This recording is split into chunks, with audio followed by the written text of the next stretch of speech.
शासकीय रेखाकला परीक्षा अर्थात ड्रॉइंग ग्रेड परीक्षांबाबत महत्वाची माहिती.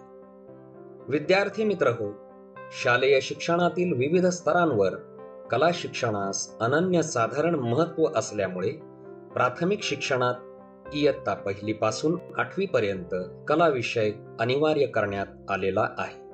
कला शिक्षण घेणाऱ्या विद्यार्थ्यांची संख्या दिवसेंदिवस मोठ्या प्रमाणात वाढत आहे. जुन्या मुंबई राज्यात इसवी सन 1880 मध्ये ड्रॉइंग ग्रेड परीक्षा सुरू करण्यात आल्या होत्या.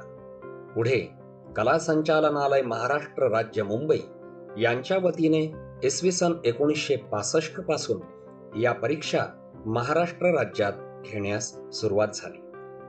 महाराष्ट्र राज्याबरोबरच गोवा, राजस्थान, छत्तीसगड, मध्य प्रदेश व उत्तर प्रदेश इत्यादी राज्यातही या परीक्षा दरवर्षी घेतल्या जातात. या दोन्ही चित्रकला परीक्षा म्हणजेच एलिमेंटरी व इंटरमिजिएट ग्रेड चित्रकला परीक्षा हो.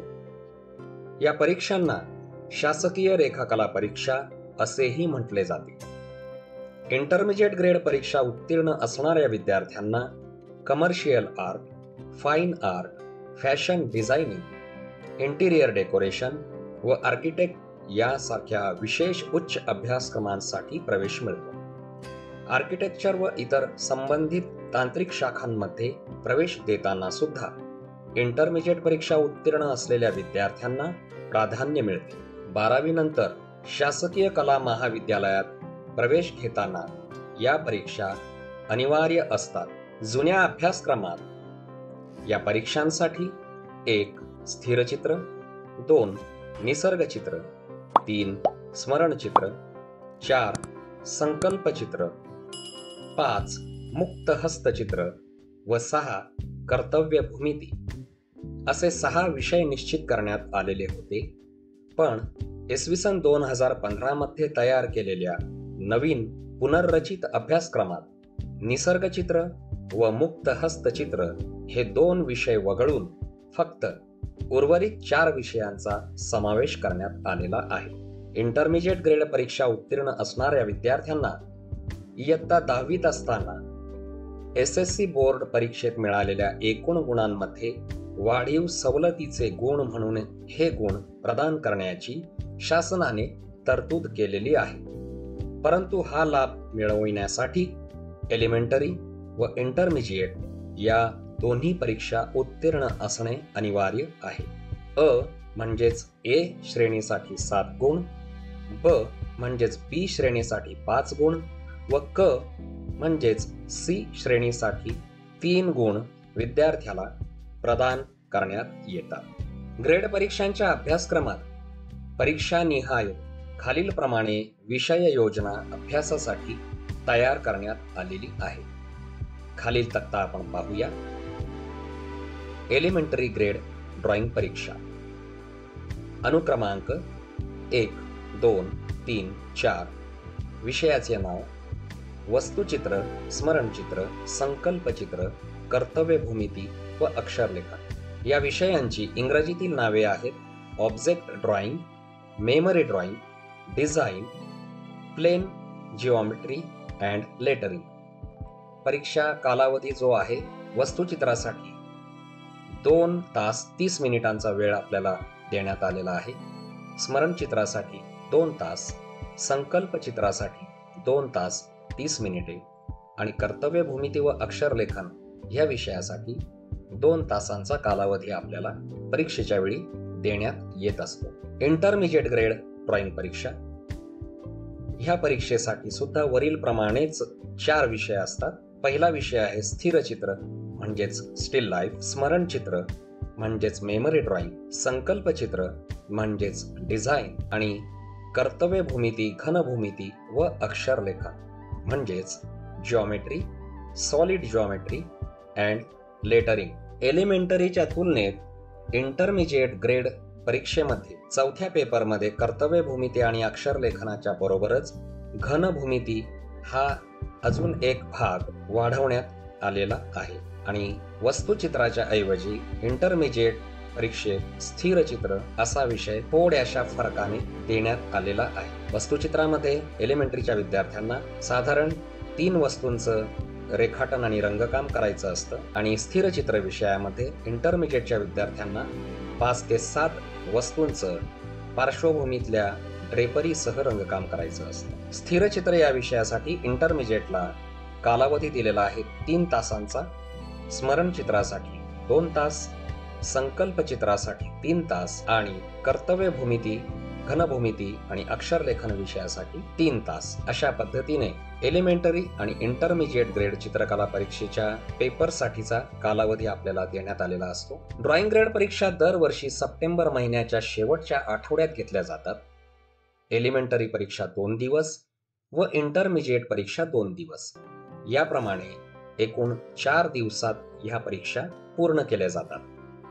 परीक्षेच्या पेपर्ससाठीचे वेळापत्रक खालीलप्रमाणे असते.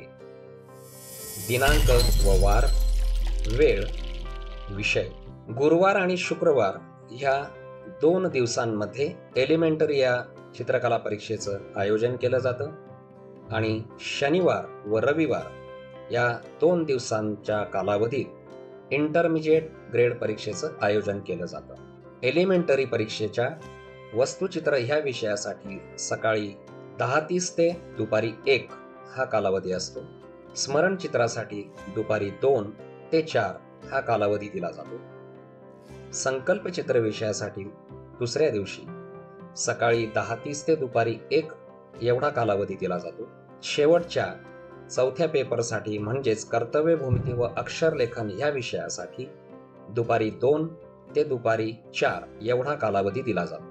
पहिला जो पेपर आहे ह्यासाठी सकाळी 10:30 ते दुपारी 1:30 हा कालावधी दिला जातो. स्मरण चित्रासाठी दुपारी 2 ते दुपारी 4:30 एवढा वेळ दिला जातो. संकल्प चित्र या विषयासाठी दुसऱ्या दिवशी सकाळी 10:30 ते दुपारी 1:30 आणि शेवटच्या अर्थात चौथ्या पेपरसाठी म्हणजेच कर्तव्य भूमिती, घनभूमिती व अक्षरलेखन या विषयासाठी दुपारी 2 ते दुपारी 5:30 एवढा कालावधी दिला जातो. विद्यार्थी मित्रहो, आपल्या चित्रकला परीक्षेच्या माहितीमध्ये सर्वात महत्वाचा भाग म्हणजे आपण चित्रकला परीक्षा दिल्यानंतर आपल्या चित्रांचं मूल्यमापन कशा पद्धतीने होईल हे आपल्याला माहित नसतं आणि त्यामुळे या ठिकाणी मी मूल्यमापनाचा एक तक्ता तुमच्यासाठी देतोय. ड्रॉइंग ग्रेड परीक्षा दिल्यावर विद्यार्थ्यांच्या पेपर्सचे मूल्यमापन खाली दिलेल्या श्रेणी तक्त्यानुसार करण्यात येतं. एलिमेंटरी परीक्षेचे विषय मी दिलेले आहेत: वस्तुचित्र, स्मरणचित्र,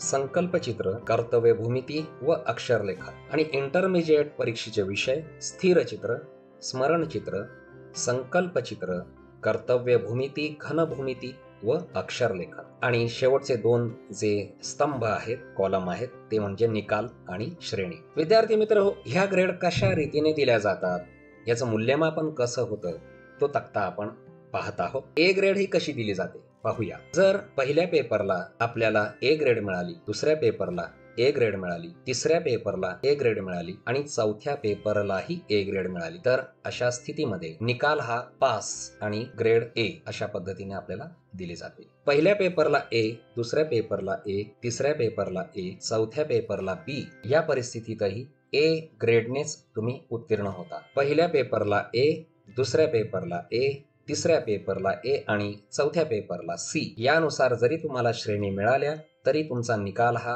पास आणि श्रेणी ए तुम्हाला दिली जाते. बी ग्रेड तुम्हाला कशी मिळते? समजा पहिला, दुसरा, तिसरा आणि चौथा 4ही पेपरला तुम्हाला बी ग्रेड मिळालेली आहे, तर निकाल पास बी म्हणजेच PB. जर पहिल्या 3 पेपर्सला तुम्हाला बी बी बी आणि शेवटच्या पेपरला ए श्रेणी मिळत असेल तरी सुद्धा तुमचा निकाल पास बी असा दिला जातो. पहिल्या 2 पेपर्सला बी ग्रेड आहे, दुसऱ्या 2 पेपर्सला ए ग्रेड आहे, अशाही परिस्थितीमध्ये तुम्हाला निकाल जो आहे तो PB असा दिला जातो. समजा पहिल्या पेपरला बी, दुसऱ्या पेपरला बी, तिसऱ्या पेपरला बी आणि शेवटच्या पेपरला सी ग्रेड मिळाली असेल तरी सुद्धा तुमचा निकाल हा पास बी असा दिला जातो. विद्यार्थी मित्र हो, सी ग्रेड कोणाला मिळते? पहिला पेपर, दुसरा पेपर, तिसरा पेपर आणि चौथा पेपर 4ही पेपर्सला तुम्हाला समजा सी ग्रेड मिळालेली आहे, तर तुमचा निकाल हा PC असा दिला जातो. समजा पहिल्या 3 पेपर्सला C ग्रेड मिळाली, शेवटच्या पेपरला B ग्रेड मिळाली, तरीही तुमचा निकाल हा PC असाच असतो. 3ही पेपरला C ग्रेड, शेवटच्या पेपरला A ग्रेड, या परिस्थितीतही तुमचा निकाल हा पास C ग्रेड असा असतो. 2 पेपर्सला C ग्रेड आहे, तिसऱ्या पेपरला B ग्रेड आहे, चौथ्या पेपरला A ग्रेड आहे, तर अशाही परिस्थितीत तुमचा निकाल हा PC असा असतो. या ठिकाणी पुढचा जो आहे मूल्यमापनाचा भाग थोडासा लक्ष देऊन पहा. समजा तुम्ही 3 पेपर्समध्ये A ग्रेड मिळवलेली आहे आणि चौथ्या पेपरमध्ये D मिळालेली आहे, म्हणजेच नापास आहात, तर या परिस्थितीतही तुम्ही उत्तीर्ण होता आणि तुम्हाला PC अशा पद्धतीने ग्रेड मिळते. 3ही पेपरला समजा तुम्हाला B ग्रेड मिळालेली आहे आणि चौथ्या पेपरला तुम्ही नापास आहात, D ग्रेड मिळालेली आहे, तर अशा स्थितीत तुम्ही PC असा निकाल तुम्हाला मिळतोय. 4 पैकी 3 पेपर्सला तुम्हाला C ग्रेड मिळालेली आहे आणि चौथा पेपर जो आहे तो D ग्रेड मिळालेली आहे, म्हणजे नापास आहात चौथ्या पेपरमध्ये. अशाही स्थितीत तुम्ही नापास होत नाही, तर C ग्रेडनं तुम्ही पास होता. शेवटचा भाग पाहूया आता, म्हणजेच नापास, फेल कधी होता. पहिला पेपर C ग्रेड आहे, दुसरा पेपर D, तिसरा पेपर D, चौथा पेपर D, म्हणजे तुम्ही फक्त एका विषयात उत्तीर्ण आहात, 3 ठिकाणी नापास आहात, तर अशा परिस्थितीमध्ये तुम्हाला F तुमचा निकाल येतो आणि नापास असल्यामुळे त्या ठिकाणी तुम्हाला श्रेणी दिली जात नाही आणि तुमचे प्रमाणपत्र देखील मिळत नाही. समजा पहिला पेपर A, दुसरा पेपर B, तिसरा आणि चौथा पेपर D ग्रेडमुळे तुम्ही अनुत्तीर्ण आहात, अशाही परिस्थितीत निकाल हा फेल असतो. पहिला पेपर D म्हणजे नापास, दुसरा पेपर B, तिसरा पेपर D, चौथा पेपर D, म्हणजे या ठिकाणी तुम्ही एकच पेपर फक्त उत्तीर्ण आहात, तो पण B ग्रेडने, पण अशाही परिस्थितीत निकाल हा फेल असणार आहे.